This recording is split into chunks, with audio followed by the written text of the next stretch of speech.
Update po tayo kaugnay sa mga hinuli sa mga kilos protesta sa SONA kahapon. May ulat on the spot si June Veneracion. June? Connie, na-turn over na sa DSWD ang 12 individual na kasama sa mga inilagay sa police custody matapos ang mga insidente kahapon na may kaugnayan sa SONA. Ito'y matapos mapatunayan ng mga minor de edad ang mga ito. Ang 39 na iba pang naaresto ay hawak pa rin ng pulisya. Siyam sa kanilang inaasahang sasampahan ng mga reklamo gaya ng obstruction of justice at malicious mischief. Sabi ng Quezon City Police District, ipapaubayan na lang nila sa prosecutor's office ang pagtimbang sa mga ebidensya. May mga nakita raw ng paglabag sa batas kaya nagsagawa sila ng pag-aresto, sabi ni QCPD Chief Brigadier General Randy Glenn Silvio. Samantala, patuloy naman ang pag-iimbestiga ng PNP sa pagsabog ng improvised explosive device sa labas ng main entrance ng Department of Justice at pagkakarecover ng isa pang IED malapit sa Senado kahapon.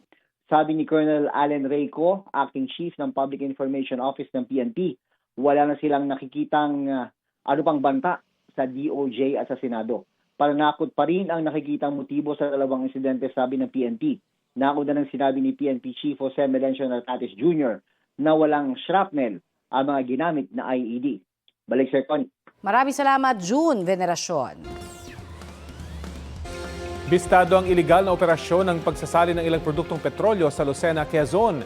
Nahuli sa akto ng pulisya ang 13 tao na isinasali ng petroleum products mula sa tanker trucks papunta sa plastic containers. Isinasali naman ang LPG sa mga tangke. Nasabat sa compound ang nasa 16 na milyong pisong halaga ng petroleum at LPG products. Arestado naman ang mga suspect na nasa kustodiya na ng mga pulis. Wala silang pahayag. Sa gitna naman ng impeachment trial, nanindigan si Vice President Sara Duterte na hindi siya magbibitiw sa pwesto. Never gonna happen. Hindi ako magre-resign dahil yun ay parang betrayal sa 32.2 million na mga kababayan natin na bumoto sa akin. Kung gusto ni BBM, tanggalin niya ako, gawin niya ang lahat, tanggalin niya ako. Sinabi yan ng bise nang dumalo siya sa programa para sa Filipino community sa London itong Sabado. Sinisika pang makuha ang reaksyon dyan ng Pangulo at ng Malacanang. Binisita ni Armed Forces of the Philippines Chief of Staff General Antonio Navarrete ang Western Command. Yan ay para alamin ang kasalukuyang sitwasyon at kahandaan ng mga tauhan at kilalanin ang kanilang serbisyo sa pagbabantay sa West Philippine Sea. Iginawad ni Navarrete ang Wounded Personnel Medal sa 2 tauhan ng Westcom na nasugatan sa insidente sa Ayungin Shoal sa West Philippine Sea. Ginawaran din niya ng Meritorious Achievement Medal ang Westcom team bilang pagkilala sa matagumpay na operasyon at mahusay na koordinasyon ng command.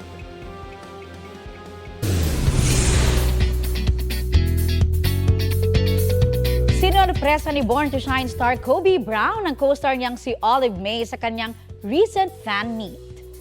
Napuno ng hiyawan at kilig ang venue nang mag-duet ang Sparkle artists.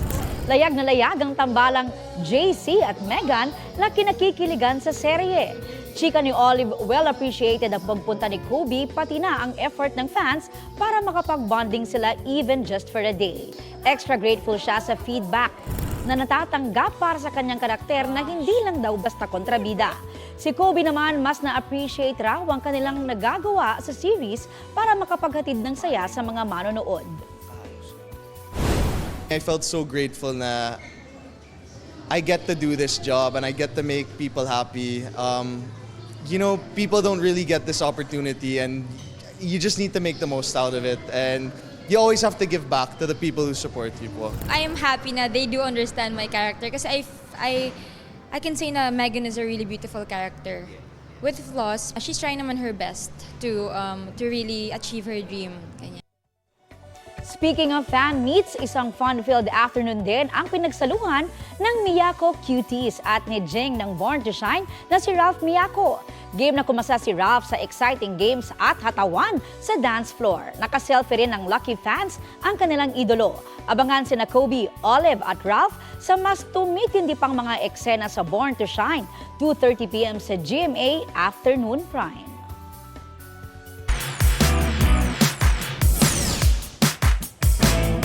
Abay, dahil tag-ulan po, importanteng maging handa anytime, anywhere. Payong kaibigan lang, abay gawing ugali ang pagdadala ng payong. Kung takot mabasa, gayahin nyo ang mga bida namin from Caloocan. Ulan ka nga, may mabisang panangga naman ang tatay ni News Cooper Joey May T. Reyes. May dalang payong si Papa na hindi papatalo sa laki. Galing din na noon si News Cooper Joey, isang kapatid, isang pinsan at isang kaibigan. Dahil inabutan ng ulan, to the rescue si Papa, dala ang giant umbrella. Galing. Silong na silong si friend at ang pamilya at may space pa yata para sa 5.